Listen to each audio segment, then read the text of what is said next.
As a kid, I prayed and said, God, please God, start this car. Everything around us was flattened, just flattened, a whole subdivision.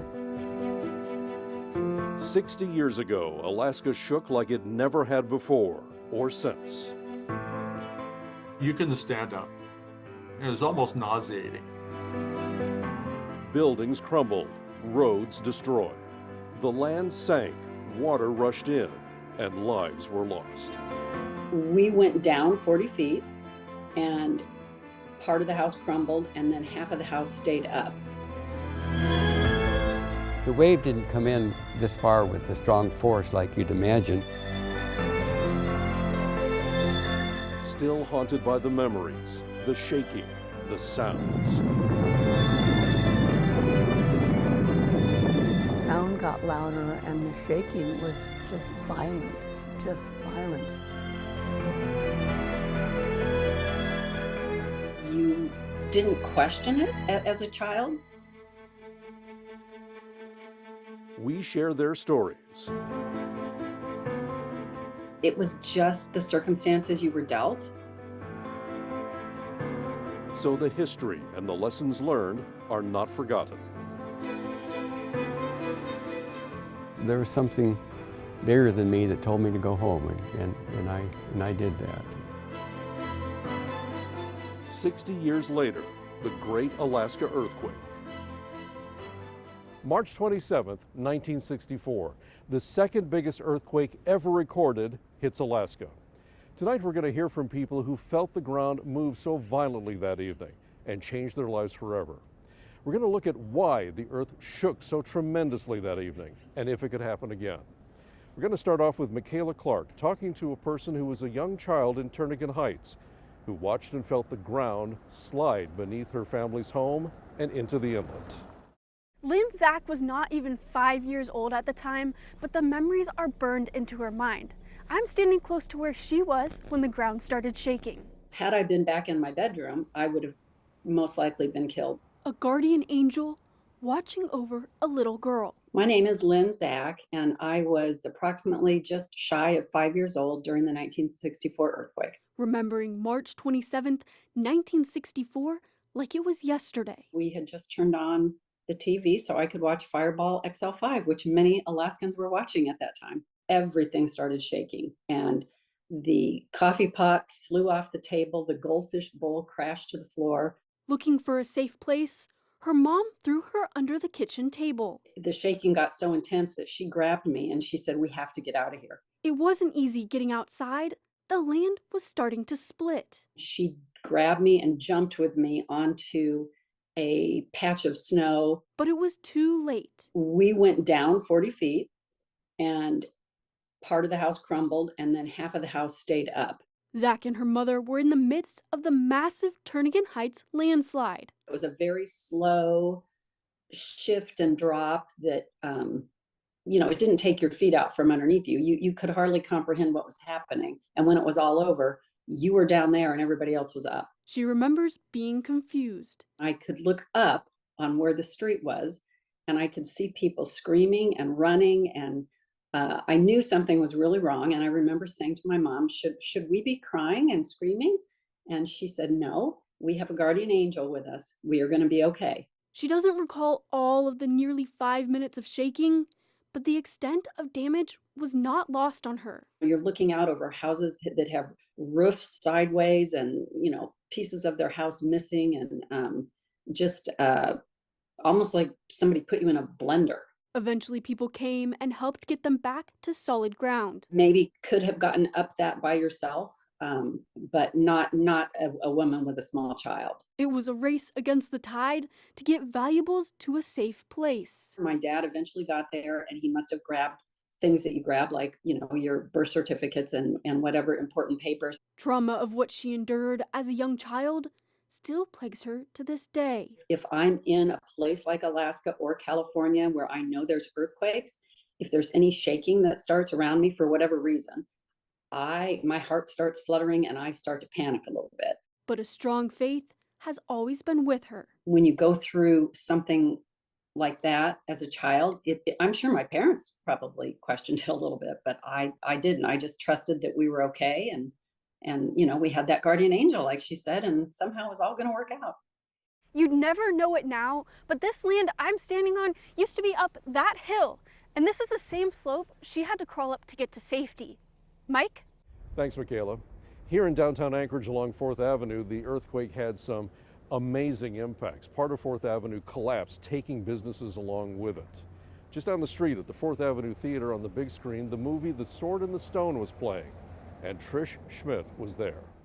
Just as Arthur was starting to pull the sword out of the stone is when the earthquake started.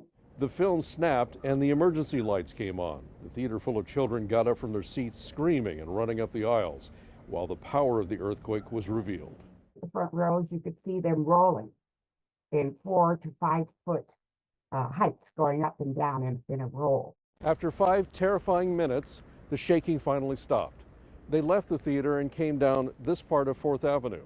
Schmidt says as scary as it all was, she was glad she was in the theater and not in this part of 4th Avenue. Roofs were shaken down to street level and cars were swallowed by the road. Now from here, Schmidt's family kept walking a few blocks south to J.C. Penney, where slabs had fallen off the building, crushing cars. Her dad tried to help save a woman who was trapped in her car. Schmidt says she found out years later that the woman did survive, but another person did not. When we come back, this quake was one for the history books and the science books. It was not well understood at the time, but for 60 years, scientists have worked to figure out what actually happened that day and why the damage was so widespread.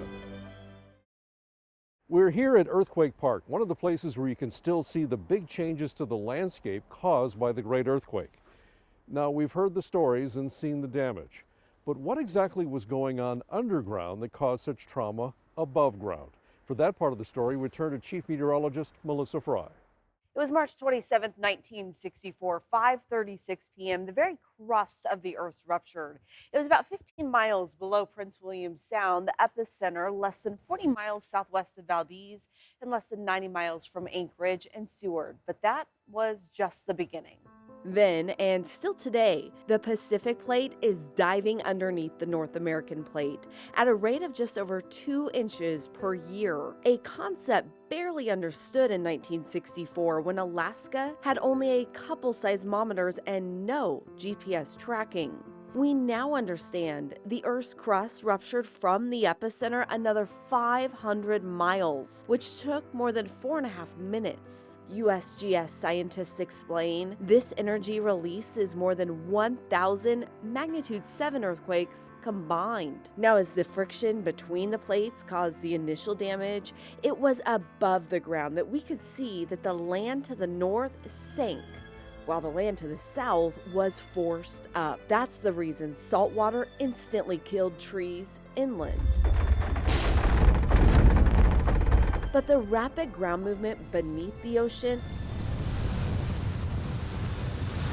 was also the source of tsunami waves. A large tectonic tsunami propagated across the Pacific with impacts seen as far away as South Africa. Meanwhile, it was more than 20 landslides under the ocean that caused local tsunamis with waves as high as 170 feet. It was these local tsunamis that were responsible for 79 deaths, and the waves continued for more than 12 hours after the quake. The damage from the combined effects of the shaking, the landslides, and the tsunamis were widespread.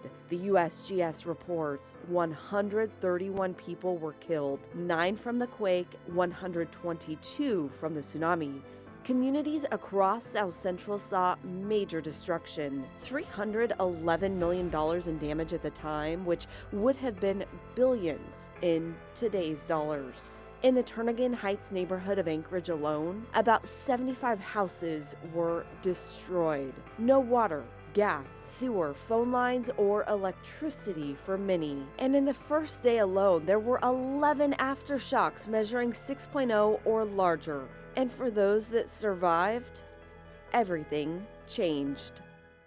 The tectonic plates beneath our feet are always moving, always changing, but that day, we saw movement that had never before or since been seen in the Northern Hemisphere. Mike?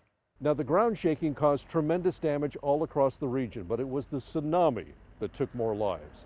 Michaela Clark spoke with Dan Kendall, who shared his firsthand account of living through the earthquake and the tsunami in Valdez. My perspective and experience is told from the standpoint of a 12-year-old. This is a boy that this is the biggest adventure that could ever come a young boy's way. That Friday, he went to the dock to greet a ship with two boys he knew from school. After a while, they said, well, let's play hide and go seek. And we did that for a little while, and I realized it wasn't hide and go seek, it was ditch Danny. As dinner time neared, he headed home, the boys staying behind. It was the last time he would ever see them. I walked home into the house, and the earthquake started. Within minutes, a tsunami was destroying Valdez coast. Kendall and a few of his siblings went into the street, splashing in the water that was far past the shoreline. We walked down basically till we got our feet wet from the water coming in. And that's kind of when we came to our senses and said, hey, we shouldn't be here. Not knowing he was witnessing a deadly disaster. The wave didn't come in this far with a strong force like you'd imagine. It came into town like an extra high tide and brought a lot of debris with it, and you know, there was nothing that wasn't touched by the earthquake and the after effects, the waves. At the time, the tsunami was wiping out the dock and taking people with it. I knew all of them. There were 33, something like that. And later, his mother asked him to take on a very tough but important role. She took me around to the family's houses to tell that I saw their dad or their son or their brother on the dock. That was probably the most emotional part of that day, completely. And it's still hard to look back at it today. The life of Valdez was right there at that moment. Treating this picture as a memorial. This represents to me the people that perished on that day. Reflecting on the moment. There was something bigger than me that told me to go home, and I did that.